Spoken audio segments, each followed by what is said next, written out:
Hey everyone, I'm Leslie, also known as Original Book Nerd with All Things Books, and we have Britton Ashley again with us tonight, and we are going to chat about Casual Sparks, which is the second book of the Rockies romance series. And yes, she's currently in the middle of writing the third book, so we won't be asking questions about that today. But Casual Sparks is a sapphic summer rom-com, and I'm excited to dive into these questions with her tonight. Britton, how are you doing today? I'm doing so good. Thank you so much for having me back. You're welcome. And I'm really excited to dive into Daisy and Dolly's story because we go from kind of a winter romance to a summer romance, and I'm a summer child, so I love the summer romances. Ooh, me too. I'm also when is your birthday? In July, right in the Ooh. middle. Well, I'm also in July. Yes. Are you a Cancer? I am. I'm July Me 10th. too. Oh my gosh, how cool. Wow. I always say that, and then someone's always like, there's so many people with that birthday. And I'm like, yeah, because they knew that they would be awesome. I'm okay. I'm Yes. awesome. Yeah, I'm no, being a good to Cancer is the say that best. people I love know it. it. But Dolly and Daisy do have a summer romance. And for those of you who maybe haven't read Sapphic yet or do love Sapphic, this one has a lot of really good tropes if you're a trope reader. So there's mental health representation, there's one tent. Of course, it's a rom-com, so there's a lot of moments that are going to have you laughing out loud. And I think what got me hooked on this was the little line Britton put at the end of the blurb of this book where it's Legally Blonde meets the Midwestern princess, Yes. because once you read it, you totally know which one is which. Yes. Yes. Yeah, they certainly embody who they are. So my first question is, book one was obviously male female, and this one goes to Sapphic. Was the mindset as you wrote this book different or easier, harder for you to get into as their story told itself in your head? This one was a little bit easier because with the first one, I was sorting out a lot of different elements. It was always going to be Ivy and Jace.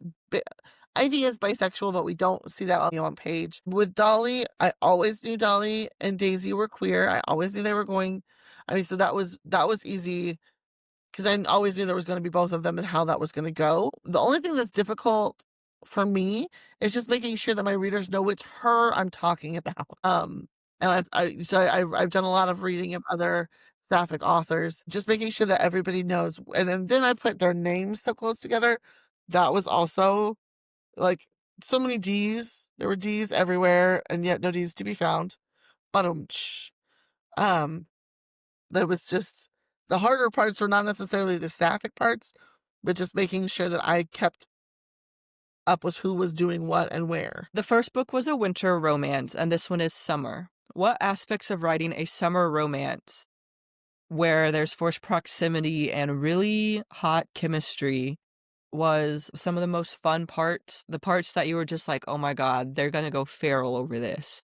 Yes, I loved everything about they go on a camping trip, but before they go camping, they go on a little float trip. And if you've never floated a river before, and I'm sorry, make plans to do that this summer. Find the nearest river to you, get an inner tube, get on it, and go down that river. And then try to tell me that it's not, first of all, the most like weird, and there are like some really like uncomfortable periods. But once you get on there and you're just floating and you're just vibing, and like it's beautiful around you, and you're with people that like it's so much fun. It's such a great experience. So as I was writing that and the sunscreen scene, because when you're up in the mountains, you're a lot closer to the sun, so you've got to have sunscreen. That one I knew was going to be a favorite. Was anything that has to do with that, but especially that sunscreen scene. For the one tent, we always see that in, either fantasy or one horse, one bed. Was it different writing it where it's one tent and they're both women? Because as a female, we do have our routines at night. Sometimes we do like to have our space, and there's two of them in this There's two instance. of them in the same tent, not very big. And I did have to kind of change my plan. Because it's like, logistically, how would a family who goes camping every year somehow not have enough space? You know what I mean? Like, if this is something that is so well planned every year, Ruby plans it, the eldest daughter, Ruby puts everything together. So it was gonna have to be either Ruby intentionally plans for them to be in one tent together, which I wouldn't put it past her, but that does seem a little, like, pointed and kinda not necessarily taking Dolly's autonomy into effect, into consideration. So forcing them into the like, making their tent, having to put them into one took a little bit of creativity, and yes, the of unfortunately, they were also going through some kind of crazy stuff that was happening during the trip as well. So I think that that kinda helped me to bypass and normally I would do these type of things and, things are always a little different when you're camping anyway, but I did have to kinda jump over some hurdles that maybe I put them through too much to get over those hurdles, but we did it. We also have a little bit of the workplace romance where they have to work day in and day out together. Was that fun to add for Daisy and Dolly? Because Daisy is very much, well, she's the legally blonde one, correct? Yeah.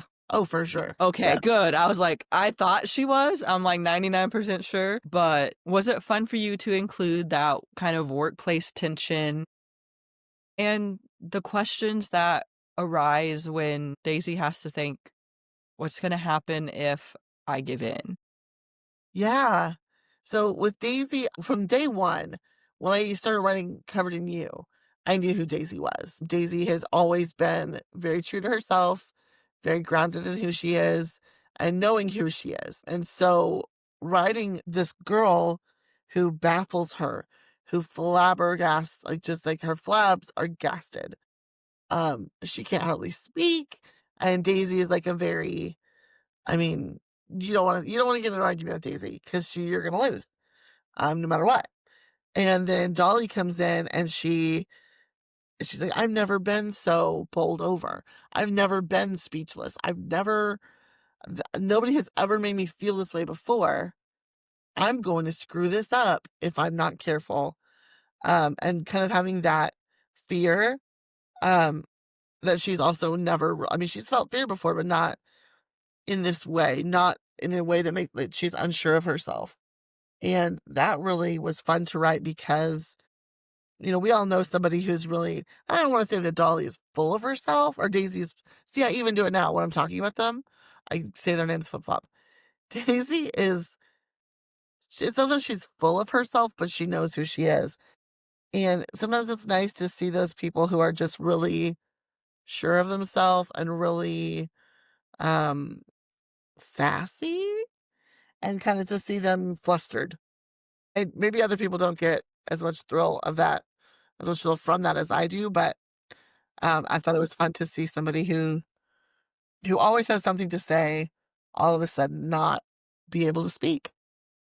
And that's what being in close proximity to her all day, every day makes her feel. But then also I appreciated that she was concerned because she recognized that she was privileged to be in the position of having this opportunity to work in a law office, having an aunt who is a lawyer, and realizing that Dolly doesn't have as much privilege. Her opportunities are not as plentiful as Daisy's, and so not wanting to mess this up for Dolly so that Dolly can also pursue her dreams. That was something that whenever I realized that that was how she was feeling, I was very like, I was really proud of her for acknowledging her space. Now, Dolly does have to call her on the mat a little bit about her privilege. And I was I was not planning to do that, but Dolly just, you wanna talk about a character who does things you're not expecting? I have never been yanked around or have had to corral a character as much as I did Dolly. That girl, she just she is her own, she that time, I mean, she is a force to be reckoned with. Well, Dolly also has big shoes with her character profile because she is described as that Dolly Parton lookalike. She is kind of louder than life in some aspects, but Yeah, also someone who has had challenges as she grew up. yeah. Was it confusing at times for you making her comparison Dolly Parton, but also having her name be Dolly and having her kind of have that larger than life persona, but then having to bring her back down to, you know, she does have the challenges she has to overcome within herself. Yes, and that's what her being a Dolly Parton lookalike and her name being Dolly, I would just thought that would add to the at the beginning, whenever Daisy's like, trying to she thinks that she's given her costume name, but then she's given her her real name. I thought that was just a little funny. But no, her having to balance of like, sometimes I fly off the handle. Sometimes I don't speak with, I don't think before I speak. Sometimes I snap and I have to take responsibility for that. I have to take ownership for that. That is something that I, as someone who has bipolar disorder, deal with all the time. Of that, sometimes my mouth outpaces my meds, and and I have to take responsibility for it. I have to take ownership of it. I can't just be like, "Well, I'm bipolar. Sometimes I just get real mad and throw a fit." That's not it. That's not acceptable, especially in adults. And so, showing that experience as a person with bipolar disorder who sometimes takes up all the space in the room. You still take responsibility for it and ownership of it. And so that was kind of writing that experience that I have had into a character and kind of open their mouth up for their foot to go in it. The mental health representation was a big aspect of the first book, but I would even argue that it's a little more pronounced in this one because both women have bipolar disorder. They are both being treated and they both manage it how everyone manages it in their own way. How did you find the balance of expressing it and showing it, but also not making it so prevalent that it took away from the story that they each had with themselves? I think just not every time that they did something that was a result, and that's like, I don't want to say a result, but something that was motivated and influenced by their mental health, I didn't stop and say, Daisy is separating herself from her family right now because she is mentally ill and sometimes does not manage her rejection sensitive disorder in a healthy way. I just had her run away crying. And so there are things that she did, and there were some of the feedback that I got from, I think, I don't want to speak to those people's lives, but some feedback that I got was that the girls behaved very childishly. And when I got that, I heard people say, people, I can't believe they would really act like that. They're supposed to be adults. I was thinking, maybe the adults don't act that way, but maybe the adults don't have bipolar disorder or PTSD or ADHD or, there's a variety of things going on. And so just writing them as they would behave without every moment having to be a teachable moment, I think was the key to how when we discuss it. There's a couple times where like Ruby is reminding Daisy, "Hey, go get your meds." And Daisy pulls, like, she drives past, she's like, "Yeah, I will," and then drives past the pharmacy. And if that's not the most ADHD thing I've ever heard, that just having those moments that are very, "Yeah, I did that," or "I know somebody who's done that," or "Yeah, that sounds like something I would do." I think that was what helped me keep that alignment. And you do make a point that they do face their actions, Mhm. and I enjoyed that because a lot of times we like to see the representation, but having them also reflect on, maybe I shouldn't have done that, or maybe I shouldn't have flown off the handle. I just enjoyed the full circle aspect of the mental health representation because it's not always rainbow and sunshine, but on the flip side, it's not always cloudy days and rain. Yeah. Yeah, well, thank you so much. I'm so glad that it resonated with you and that it worked for you because that was my goal, that was my hope. And a story where they're both affected by mental health struggles, it's a delicate balance Mhm. because there's much more than just that makes them, a person or a character, and there was much more to their story. I have a little bit lighter of a next question. We'll get on to some fun questions. So I asked this last time to you, but If you had to tell someone who is new to you or maybe hasn't read Sapphic in the past, a scene to convince them that Dolly and Daisy's story was something that they would enjoy. Is there one that stands out to you for these two ladies? I think I would go to either the scene when they're at the hardware store and they're kind of feeling each other out. This is the first time they've been alone since their little meet cute. Though the introduction is, when they first meet is also a good one. But I would say they're kind of flirting, they're kind of figuring each other out, they're kind of working out their how this is gonna go, and is it gonna be casual? Are we gonna kiss? Like, what's gonna happen? I love that time in the hardware store because it just feels so promising and so full of opportunity. It also reminds me of the hardware store in my hometown in Oklahoma. But then I would also point to the river floating trip when they're floating down the river and they're flirt again. I'm always gonna point to when they're flirting. I love the flirting in this novel. I think that they're so cute and just kind of interaction with all the cousins as they're floating and singing songs and having a good time. Because I think that also gives you a good window into there's a little bit of balance. There's the tension and the stuff between them, but then there's like this family that's the backdrop of all the books. And I love for people to see them because my goal when I write these is I want people to feel like they can be part of the family.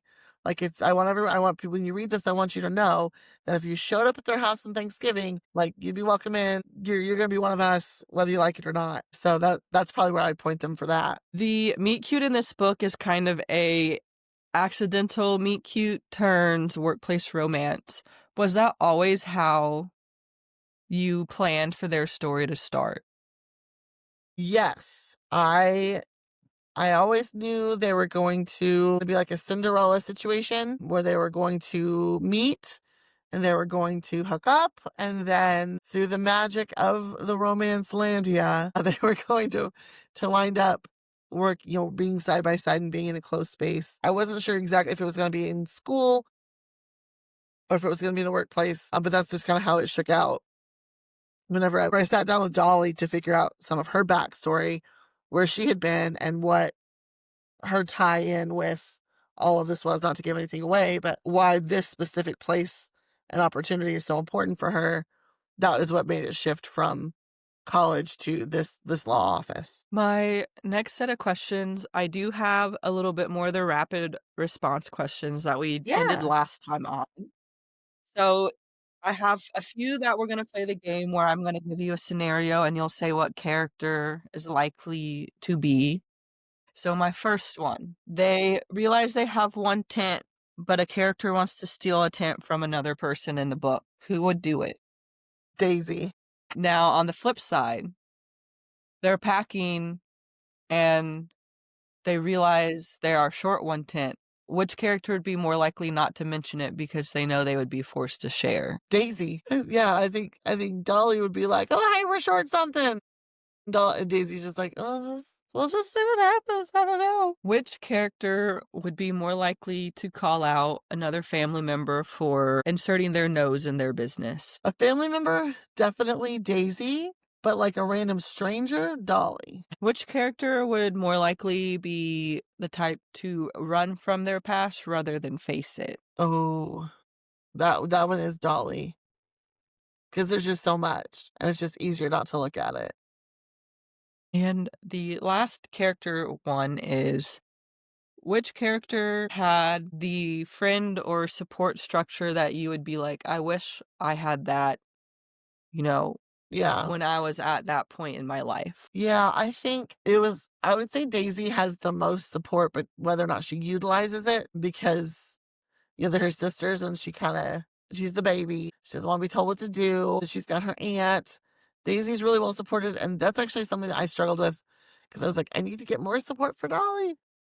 She's kind of winging it out there.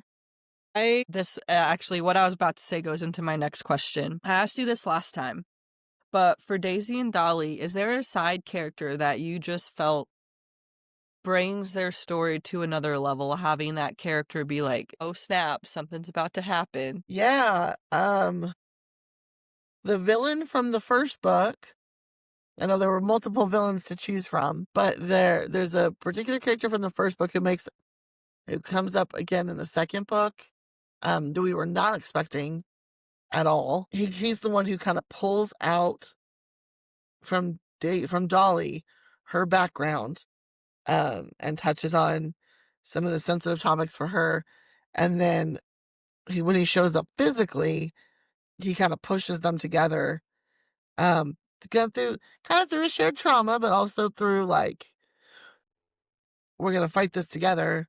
I'm gonna fight for you, that type of situation. So I don't know if that answers it like Does. thoroughly because I don't want to give too many things away, but I have another fun one. So at the beginning, we mentioned that this book, they go on their annual family trip, and you were like, how do I make it so this family that does this every year suddenly has not enough space? right. When you sat down and plotted that they were going to have this annual trip, did you ever think of past pranks or past times that maybe something funny happened to one of the characters and you were like, man, this would be great to have like as an anecdote, either as bonus material or within the story itself? Yeah, I don't not necessarily a prank, but I was a there was a there was gonna be us, and there's I guess kind of still is in the where in the universe. This little smaller creek that their family always like sets up camp in the same place, and there's a smaller creek nearby that Daisy's parents, whenever she was little, that's where they would go and they would look for crawdads. And it was just like a very small thing they could just kind of sit and hang out in. And I was going to have Daisy take Dolly there, and she kind of does, but not to the same degree. There was going to be all the rest of the cousins were going to pile in. They were all going to have this big heart to heart here in this little creek. That is just like a very special place for them. And I wound up moving that conversation back to the fireside, so that we could still involve Grandma Jean and Aunt Diane, who aren't necessarily as mobile due to lupus.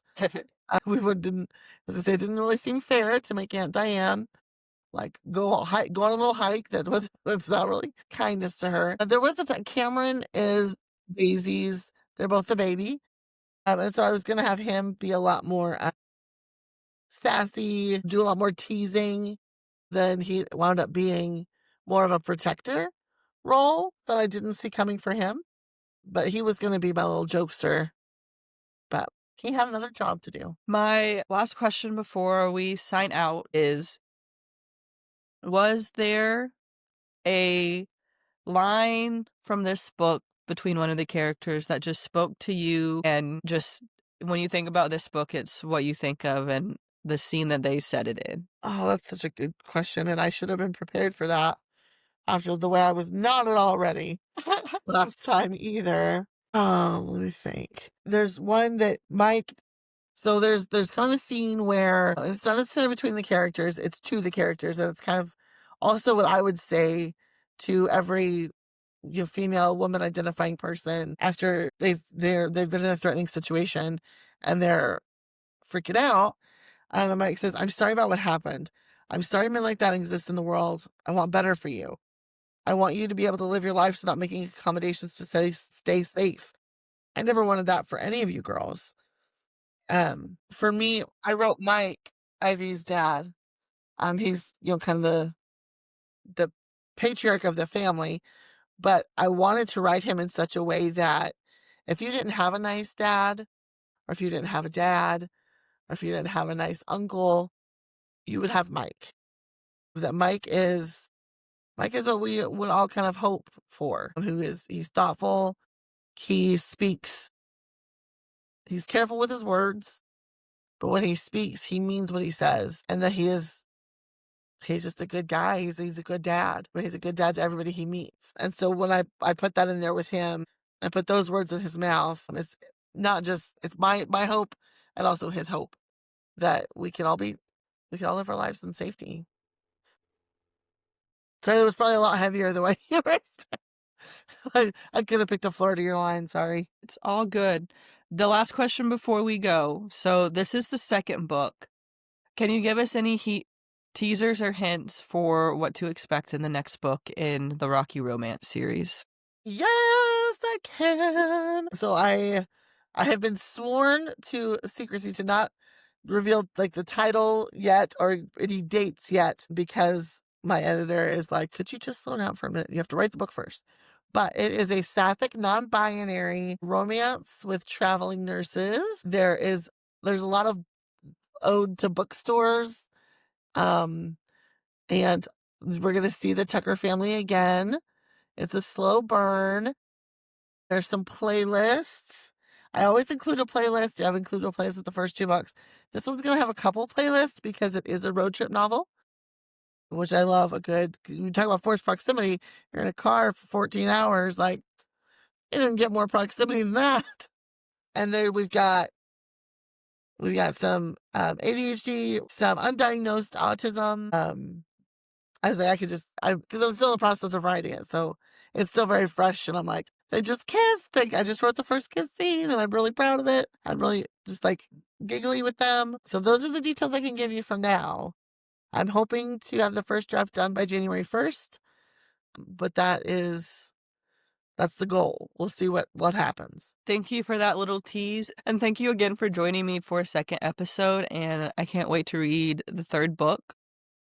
And Hey, for thank you anyone who so much tuned for in having me. tonight, thank you. You're Yes, thank you welcome, so and I hope you have a great rest of your weekend. Thank you, you too. I had so much fun, and yes, as soon as this is ready, I will let you Bye. know. Okay.